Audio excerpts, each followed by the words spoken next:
Welcome to Told in Stone. Check out my two new channels, Scenic Routes to the Past and Told in Stone Footnotes. This video is sponsored by Wondrium. Beneath an orchard in southern Wales, not far from the legionary fortress at Caerleon, a Roman tomb was discovered. Among the roots and ruins were charred bones, broken urns, a coin from the reign of Trajan, and 8 inscriptions set up by the families that had built and shared the tomb. One of these, incised in a rough limestone slab, commemorated Julius Valens, a veteran of Legion II Augusta who had died at the age of 100. Although there is no way of knowing whether Julius Valens was actually a centenarian, there is no reason to doubt that, like Tiberius Julius Xanthus, a naval officer who reached the age of 90, or Lucius Tornaeus Martialis, a legionary scribe who died at 93, he had lived for decades after his retirement from the Roman military. The professional Roman army of the imperial era demanded lengthy periods of service from recruits. By the 2nd century AD, most legionaries, auxiliaries, and sailors served between 23 and 28 years. Some men, like the standard-bearer who died, apparently still on active duty, at the age of 72, remained in the ranks much longer. These years of service were dangerous. Even during the comparatively peaceful early imperial era, death in battle was always a possibility. Although disasters on the scale of the Teutoburg Forest, where 3 legions were lost, or the mauling of Legion 12 Fulminata during the Jewish War were rare, any skirmish could be fatal. A tombstone found near Hadrian's wall records how a centurion and his son were killed by raiders who had infiltrated their fort. The hazards of campaigning were not confined to battle.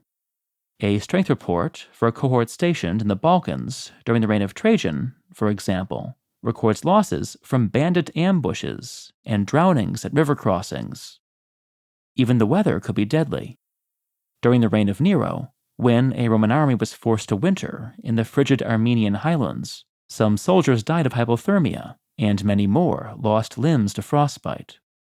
A few years later, another army, camped just outside Rome at the height of an Italian summer, was laid low by heat exhaustion and fever.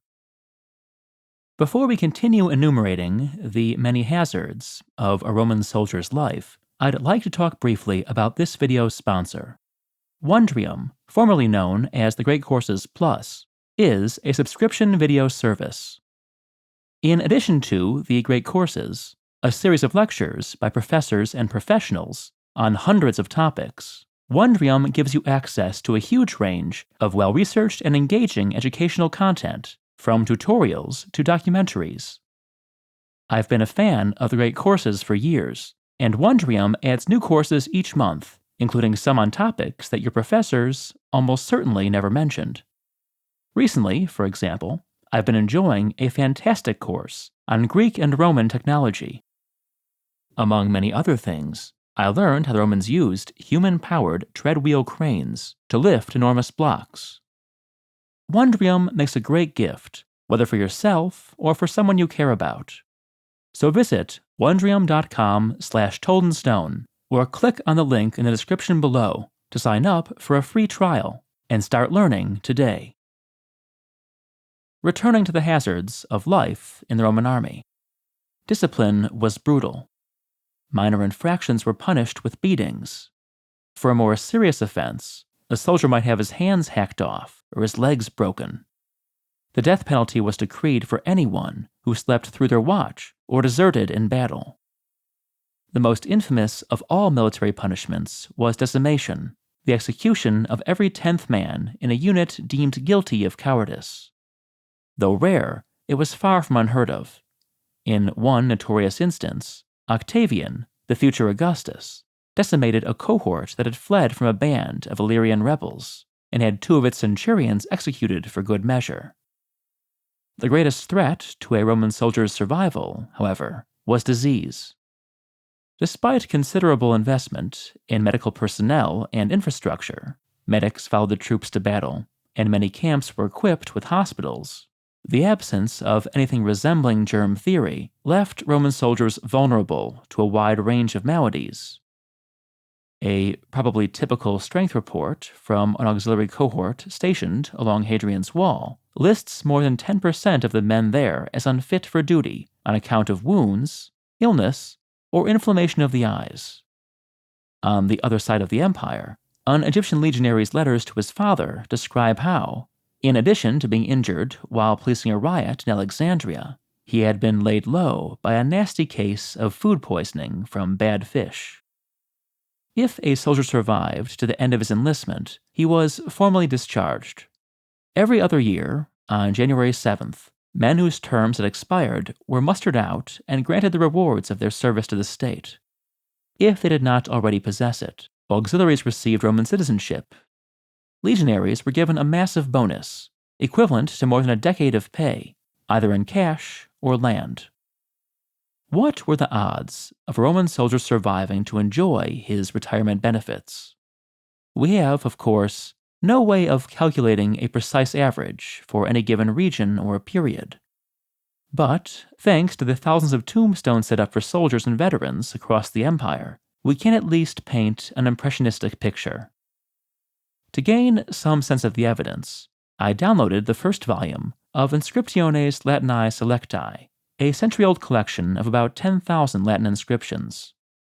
Turning to the section on legionaries, I read through 100 or so epitaphs.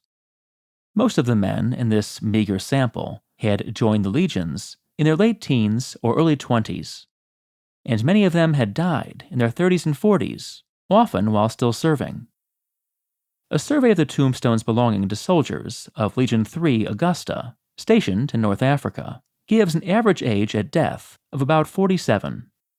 Since most legionaries served about 25 years, and since here, as throughout the empire, the average age of enlistment was around 20, most men were thus approaching their life expectancy by the time they were discharged.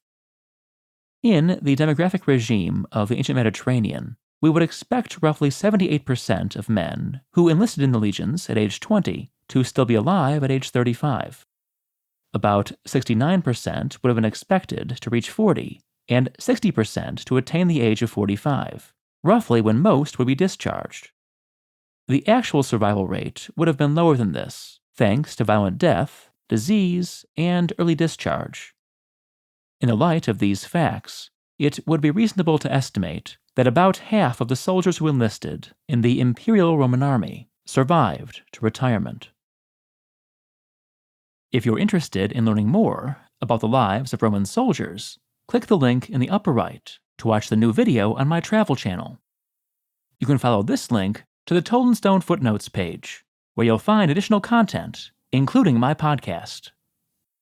Please consider supporting Told in Stone on Patreon. You might also enjoy my book, Naked Statues, Fat Gladiators, and War Elephants. Thanks for watching.